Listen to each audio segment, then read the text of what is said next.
Today, we're going to talk about what most founders don't really think about. You get the business, you got things kind of cranking along, you're starting to scale, you've got employees depending on you, and you quickly realize that there's a difference between revenue and liquidity. And when you think about that, I want you to think of it in terms of looking good on paper versus looking good in terms of liquidity. And so revenue with growing companies, clients are increasing, your teams are expanding, all those things that you want.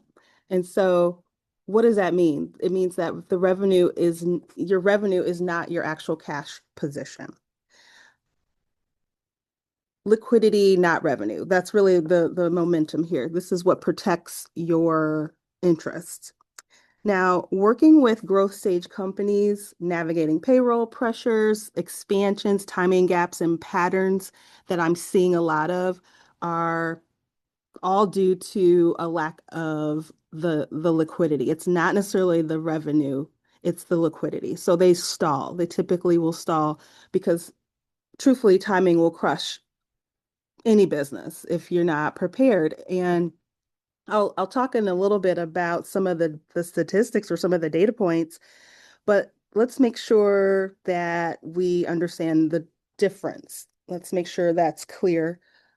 Revenue would be what you've earned. Liquidity is what you can deploy. I would imagine we could agree with that. And so with the revenue side, you are thinking about locked in receivables, your spread across your billing cycles. So some people may be 30 days, 45 days, even 15 days. So you're going to have that. Your allocated things that you've got allocated for expenses and then committed to payroll. So that might be where some of the revenue is eaten up. Now, where liquidity comes in is the accessible capital, flexible capital and deployable capital, and they are not the same. So think about it in the sense of payroll. It will typically hit every 2 weeks, depending upon your business setup. But the thing is that you've got vendors who are also in that pipeline who are looking for their 15-day, 30-day, 45-day, and then other opportunities that might require an upfront investment. And if any of those, if you've got examples of those upfront investments that typically will draw down your liquidity capabilities, I'd love to hear those in the chat. But again, revenue doesn't solve the timing, the liquidity does. And so as you look into some of the traps of silent liquidity traps, we've got three of them. Growth outpacing the cash flow, the large contracts requiring front-loaded capital, and also over-relying on traditional banks. And scaling companies are exposed to these things. So let's think about it. Your growth is outpacing your cash flow. So you've hired, let's say 5, maybe 10 employees, and that increases your payroll instantly. And let's not even think about who's handling the payroll, but that increases it instantly. And then you've got various types of revenue lags. So there, in fact, you've got the expense of expansion. I love how I put that when it requires revenue and liquidity. The second piece was the large contracts. Again, you win a great deal, but there's going to be a lot to front load in that great deal. For example, your inventory, your labor, your equipment, and that's all before your receivables are even hitting your accounts.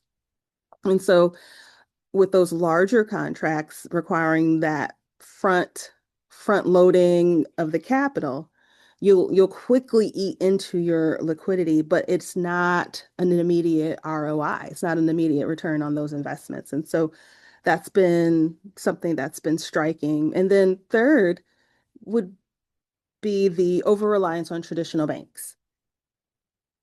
Banks, as we know, they do move slow. They're typically a lot slower. The underwriting is very conservative. I mean, to get a bank loan for a business is you're doing things at a different pace.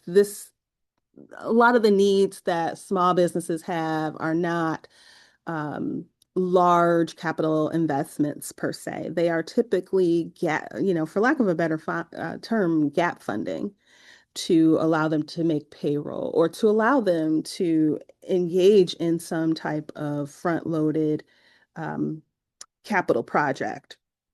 And so, needless to say, we continue to talk about this in the sense of where companies are feeling that stress point. Even profitable companies, you'd be surprised, will also find themselves looking at their liquidity in a pinch. So growth doesn't wait for the underwriting committees. And then to reframe this, because again, it doesn't require let's say a long conversation about reframing the strategy. It's pretty much just pointing out some of these key pieces. And the nice thing about it is I do plan to roll this out, like just a little bit of this understanding over the course of 8 weeks. So this should position a company to be prepared, I would say middle of Q2 with other methodologies to just make sure that they are nimble if trouble arises. And so high level operators, you don't want to wait for the pressure. You rather have it and not need it than the opposite of that. And so optional security is way better than having to need it in an urgent sense. So liquidity is not about survival, it's about negotiating power. Negotiate position, you can move faster, you can negotiate better, and sleep differently. Um, And let me give you a few points here that I think are important that, typically business owners, when they get into this, they're not typically thinking about it. So, the most underserved market in the USA would be that there are 30 million small businesses in America. And of that 30 million, 27 million of them are not bank eligible.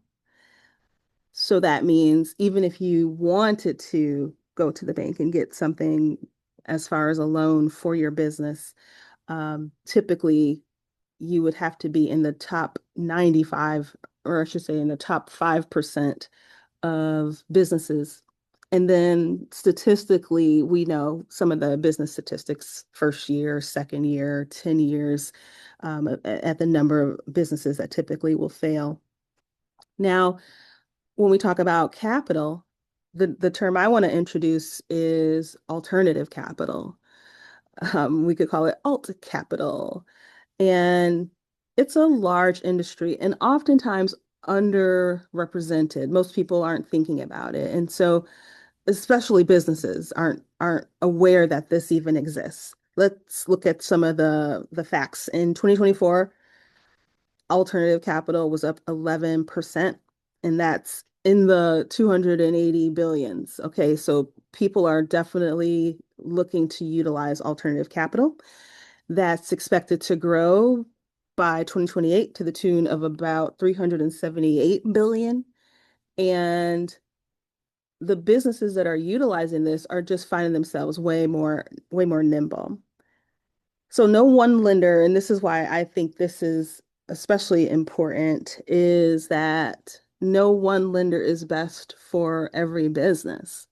So you might be in a town where X bank is the bee's knees. It's the bank that every business is using. You see them at the trade shows. They're doing ads for the local ballpark. So you see this business lending partner all over the place. But what you find is that they don't lend in your space.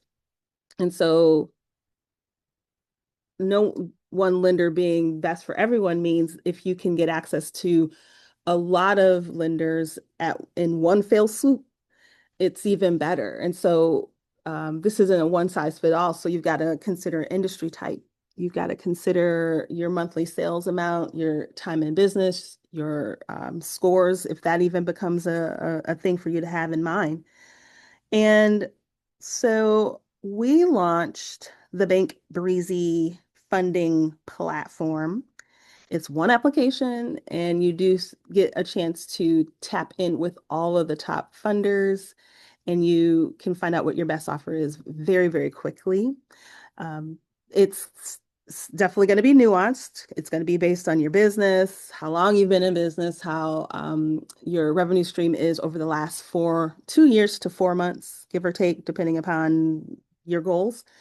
But it is a great tool to have access to before you need it and to know that it's there. So I did drop a link at the top where you can do a little due diligence and certainly dig in. But I'm also, let me just pull it up to make sure this is the right one. Yeah.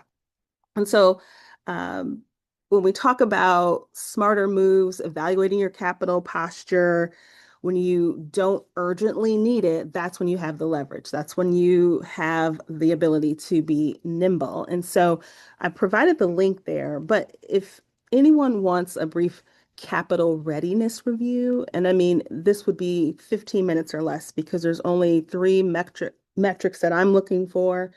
And again, that's time in business, your revenue over the last 4 months, depending upon what your need is, and then particularly what's the use of the funds. That's always very important.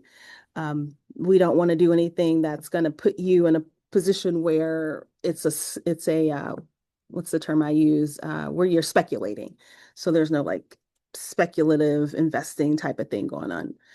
But other than that, I mean, it's pretty cut and dry. And so we can evaluate where your company stands structurally. I want you to go ahead and send me a message here. I do need to add a way for you to reach out to me with my Instagram, but it's not connected here. This is my other Instagram here. I wanted to make sure to say hi to Miss Sharp. Good to see you. Is it Pedri? Hello, friend. And Jason, thank you for popping in. It's been a little while. So my next session, which will be a week from today, and I'm ironing out the time of day, but I do believe this time will work, is to break down a lot more in terms of bank lines versus private capital structures, and then when each of those makes sense versus the other. So breaking down bank line versus private capital, that'll be pretty spectacular to get into next week. And if there is a particular topic in the vein of alternative capital, funding for small businesses, then certainly do give me a shout and let me know what that would look like. Uh, I'm going to open the stage to see if anyone would like to come up and say hello.